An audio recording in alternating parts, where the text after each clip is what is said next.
Let me know if y'all can hear me okay. If the background noise isn't too much.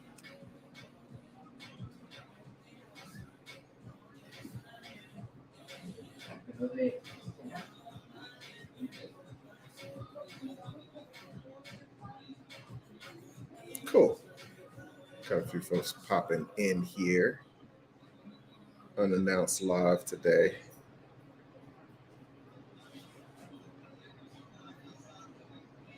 Awesome. Awesome. The Lux Show popped in, says, hey, it's good to see you back. Good to be back, man. Good to be back. Always love to see Pirate School pop in. What's up, big guy? All right, so we'll make it quick. I want to jump into. I had some really great conversations over the last, I guess, what has it been, 2 weeks or so, with a particular franchise that was just really surprising. So I'm outside of the U.S. most of the time, and so some of the trends that explode really quickly, I don't know about until I'm kind of doing deals and I start hearing numbers. So a lot of you already are aware of a franchise called Crumble. And most of the time I'm finding out things because we start to do deals with a space. And so we're doing a deal with and also let me know if y'all can hear me okay. But we're doing a deal with this one unit of the franchise. And franchise is crumbling.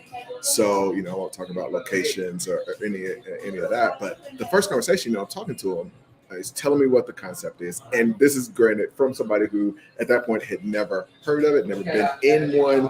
And obviously we get to a point where we're talking about numbers, and we get into the numbers, and I'm like, wait a minute, how's this possible? How in the world is this possible? And I'll give you a high level on just the numbers. And this is public information. If you reach out and you inquire about the franchise, you can get this, which is one of the things that I love. I love that about franchising in general. The biggest difference between just going out and taking a course from somebody, or getting some kind of idea on a business from someone, is that they're breaking down exactly what the business is doing income wise across different locations, and you can just pull in all this information. So that part is one of the things I love about franchising in general. But in this particular deal, it was just shocking that they were generating that much money. So you had this deal where they, basically were selling cookies, and in some cases distributing. Sorry about that. Got somebody trying to sell some avocados in the background. Uh, so they're doing some distribution, but a lot of the sales are just out of this franchise unit. And I'm just trying to get an idea of like, okay, how are you doing this amount of volume? So that got me really interested. We started looking to maybe acquire one. And so I started talking to some other units as well, and literally spoke to three different franchisees in three totally different locations, all of them who are taking home $1 million a year, or maybe in some cases a little bit less, but basically all have been made millionaires in the last 2 years from this single franchise concept. And it's as simple as making cookies. But I think the cool thing is you get a sense of what the value of a franchise is because of this. So they just have built an amazing business model. So I want to talk about just what that model looks like. Uh, First of all, the franchise itself, they're right under 400 units. So what that means is basically over the course of 5 years, they've been able to grow um, from zero to, I think it's at about 380. I know that for a lot of people that aren't familiar with franchises, it seems like, okay, well, that doesn't, maybe not impressive, but basically, and food franchising is in like the top three fastest growing ever in history. So that gives you an idea of how crazy, how outrageous that number is. The other thing, though, is that each unit is just doing massive numbers. And so when you look at some of the other franchises that had very fast growth rates, each one might be doing a couple 100,000. In this case, they've got average stores doing over $1 million, which is just that part. Those two together is what makes it very, very cool. But I think it's a trend that we're going to see in franchise in general, where there's the leveraging of, well, number one, a really great business doing a lot of testing to figure out what the best business model is, uh, but then combining that with technology. So, they've just done a really great job of leveraging technology.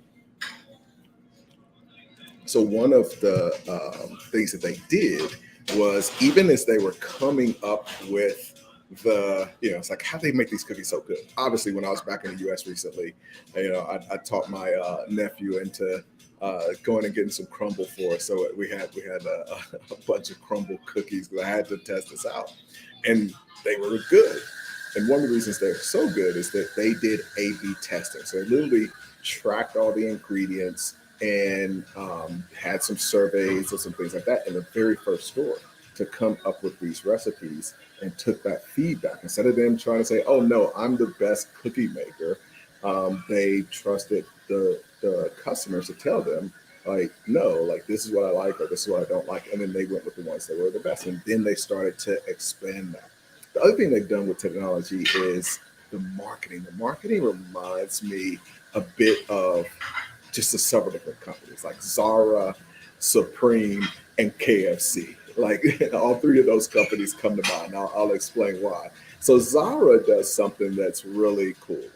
They create a sense of urgency because things are gonna go away, and it's like very fast turnover of those items. Supreme is the same way, where it's a limited edition T-shirt, it's a limited edition skateboard, whatever. Most of the time, just says Supreme on it, but they took that Zara concept and pushed it. And what Crumble has done is bring that to cookies. So they have these limited edition cookies, and they're going to be available for a week. And the next week, if you want to get it, you got to get in now. If you don't, then you may miss out, and you may never ever get to try that cookie again. Genius. It's just absolute genius. Now there's a ton of technology and things that are going on behind the scenes, which, if you try to go out and do this on your own, would be very, very difficult. But because you have this franchise system, it becomes easier. Even just the logistics of getting, and in time, not just getting, and especially in the times that we're at right now, but the logistics of getting new ingredients for all new cookies every week. Each franchisee doesn't have to worry about that. The franchisor is figuring that out. The next part is the secrecy. This is what reminds me of like KFC and Coca-Cola back in the old days. So back in the old days, like, oh, like, we've got this secret recipe, or we've got this secret formula, is what Coca-Cola would always say. And it's locked in a vault. And so you build a story around it. Well, the Crumble does that in the most intense way possible, where not only you're getting all your ingredients and everything in time, not even the employees know what the cookies they're making are going to be until they show up and they're making them right then. So each week, nobody knows what's coming. So there's this kind of surprise. And this is amazing, amazing for marketing. If you think about just, social media and that kind of thing, which they've done a good job of involving influencers in the business, in the launch each week, getting them excited about it, putting influencers on their website as the testimonials. So they've just done a lot of really great moves, and it makes me super just excited about franchising in general. As y'all know, I've been talking more about that just because we're doing a lot of deals in the space. But when I see a business model like this that combines technology with the power of franchising, it's absolute killer. So the last thing that I thought was really neat is, if you look at a business that is growing as fast as this one, sometimes you just want to grow, grow, grow, grow, grow. But one of the things they did that was very, very smart is they realized, hey, we're getting very fast, very quickly. Let's slow down on franchise sales. And so they've done something which is hard for a lot of people to do, which is say no to new money in favor of building a very stable business. So I wanted to share that story. It should be inspirational. If you're interested in looking at a franchise, we're working with about 500 right now, different concepts. So feel free to reach out. You can hit us at broker@goodmerger.com. And then we have some existing franchise. We got one out in the Colorado area that's doing about 1.6 million a year. So just some really cool opportunities, whether you want to start your own thing from scratch with a franchisor, or you want to get something that is existing, feel free to reach out. All right, let's see. I think I got something from the Lux Show that came in.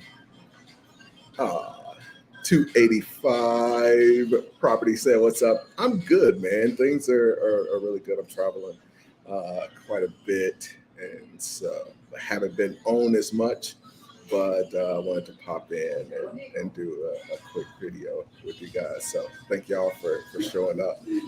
Next travels are back to Mexico City next week, and then really excited. We'll be doing Thailand with an awesome group of folks, and that'll be like September and a little bit of September and October. So very excited to get back to Asia. I haven't been to Asia in like five years or so. All right, the Lux Show. What's up? It says, yes, Ace, we have a promo location here in Allen, Texas. And upon walking in, I inquired about the franchise fee. 25,000, and they pull in a couple hundred K in a couple years. So that is a very low number compared to the ones that I talked to. So I spoke, like I said, I spoke to some that are doing in the multiple millions of revenue and million in net. So that is possible. But yeah, you could probably just have one and make a couple 100,000 just easy. But like I said, that's with a lot of franchises. I'm impressed by some specific things with this one. This is my nephew popped in, so get down to his comment. But yeah, you're exactly right. Very low franchise fee. What a lot of people don't realize is that the franchise, if it's a good franchise, they're not looking to make money off the franchise fee. They want to cover costs of getting you in, training you, and all that. What a good franchise is looking to make money off of is the royalties. And so, that's just such a good sign. When they've got a low franchise fee to get you in, their goal is to get you in, and hey, let's start making the money together with the royalties. Pirate School says signs of good governance. Say yes. This is so crucial. Like, it's one of my favorite things. Like, even going back years, I realized that with Plato's Closet, when I was doing that, it's like they closed off selling new franchises once it was kind of growing, and then they would open it up a bit, just not chasing money. And they're what they're really looking out for is the health of their franchisees, and that's what I'm. When I'm helping a client pick out the right franchise. Shout out to Andrew. We just did a deal in Arizona, and that franchise, and it's so crazy, but literally the same thing. It's almost a sign of just a strong franchise when it's difficult to get, and they're being very picky. They're not trying to just get your money. They want to get somebody in who's going to be the right fit. So that's huge. Let's see. Nephew popped in and said, "What's up?" He went and got those crumble cookies. What's up, man? Thanks for coming in. Yeah. So we got a Colorado franchise as well. The 3 million Andrews popped in, pushing about 500,000. And that may be, I thought their revenue was lower. So thanks for correcting me there, Andrew. So 3.2 in revenue and about 500,000 net, which is awesome. And we got Mara. I haven't seen you in here in a while. Thanks for popping in, Mara. All right. Hopefully that was interesting for you guys. Was certainly interesting for me. If you are interested in doing deals like the one that Andrew mentioned, that's right here, reach out to us. Uh, sorry, hold on. Reach out to us, broker@goodmerger.com. Look forward to connecting with y'all.